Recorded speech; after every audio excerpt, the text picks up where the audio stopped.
असम के शोणितपुर जिले के ढेकियाजुली थाना अंतर्गत चिराजुली पथार गांव में एक बार फिर सनसनीखेज मॉरल पॉलिसिंग की घटना घटी।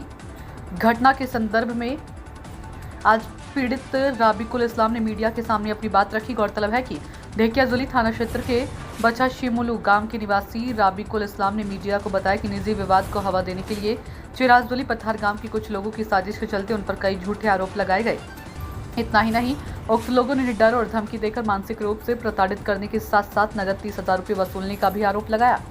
राबिकुल इस्लाम ने आरोप लगाया कि चिराजुली पथार गांव के कुछ व्यक्तियों ने जानबूझकर कानून को हाथ में लेकर उन्हें निशाना बनाते हुए अत्याचार किया है। इस घटना ने स्थानीय लोगों के बीच सनसनी फैलाने के साथ साथ चिराजुली पथार गांव की सुरक्षा व्यवस्था पर भी सवाल खड़े कर दिए।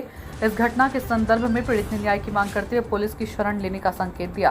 प्रशांत वैश्य की रिपोर्ट। ঘটনাটো হৈছিল মানে মোৰ ঘৰ বছা শিমলুত। মই চিৰাজুলি পথাৰত 2 বিঘা মাটি কিনিছোঁ। প্ৰায় 1.5 বছৰ 2 বছৰমান হৈছে। তো এইবাৰ মই নিজে ৰয়নি কৰিছোঁ। এই ৰয়নি কৰিব মানে খেতিটো মানে আৰম্ভ কৰিলোঁ। তাৰপিছত তাতেই 4-5টামান ঘৰ আছে তাত। তেওঁলোকৰ এজন বাবুলি নামৰ মানুহক মানে আমি খেতিটো ৰয়নি কৰিব দিছিলোঁ। এই 2-3 দিন ৰয়নি কৰি দিয়াৰ পিছত 2-3 দিন পিছত মই আহিলোঁ, খেতিটো ৰয়নি হোৱা নাই। তাৰপিছত তাক সুধিলোঁ, সি নৰয়।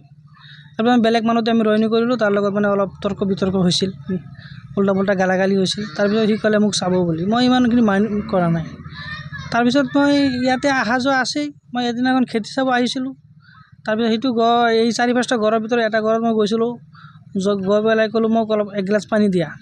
তো মানুহজনী পানী আনিব গৈছে। পানী আনা যোৱাত সিহঁতে 4-5জন আহি গ'লে।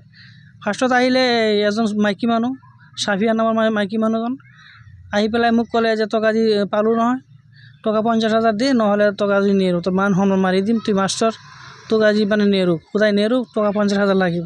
সেইটো কওঁতে সি মোক মানে মই উঠিলোঁ, মই কিয় পইচা দিম, মই কি দুখ কৰিছোঁ, এনেকুৱা কথা কওঁতে আৰু 4-5জন মানুহ আহি গ'ল।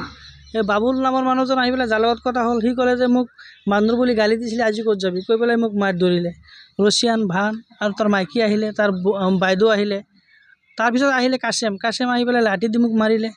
মাৰাৰ পিছত কথা কওঁতে অলপ সময়ৰ ভিতৰত আৰু এজন মানুহ আহি পেলাই ক'লে এইবিলাক কৰিব নাপায়, সিহঁতো ইমান দূৰৰ মানুহ, এৰি দিয়া। তাৰপিছত মোক 30,000 টকা মোবাইলত লৈ, মহিষ নামৰ এজন মানুহৰ মোবাইলত একাউণ্টত 30,000 টকা লৈ আৰু পকেটত কিবা কিবি পইচা আছিলে, সেইখিনি বাৰু মোৰ হিচাপো কৰা নাই, 300-400 বা 500 টকামান হ'ব।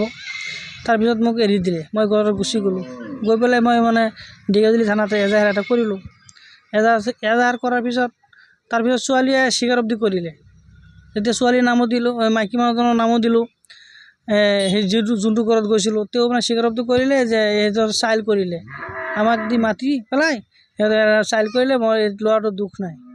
তাৰপিছত যিবিলাক মানুহ 7জনৰ নামৰ আসামী দিছিলোঁ, যে 3জনে মাৰিছিল, তেওঁলোকৰ থানাত আহি পেলাই তেওঁলোকক স্বীকাৰোক্তি কৰিলে যে নাই, আমি ভুল বুজাবুজিত, মই আগত কিবা এটা হেৰি আছিলে, সেইটো জিতৰ কাৰণে আমি কামখিনি কৰিলোঁ, তো আমি ভুল কৰিলোঁ, ল'ৰাটোৰ মান সন্মান ধ্বংস কৰিলোঁ।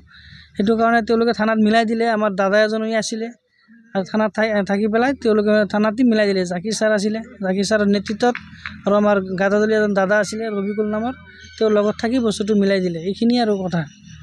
মোৰ মানে মান সন্মানটো মই গাঁৱৰ মানুহৰ আগত সেৱবন্দী কৰিলে। এটা দুষ্ট চক্ৰান্ত কৰি মোক মানে সেৱ বনালে। মোৰ স্কুল আছে, মোৰ সেইকাৰণে মোক অলপ সেৱ বনাই দিলে সিহঁতে। মানে ইয়াত থাকিলে তেওঁলোকক মানে মানি চলিব লাগিব বুলি মানে এইটো এটা বুজাই দিলে মোক। এইখিনি মোৰ শাস্তি দিলে সিহঁতে।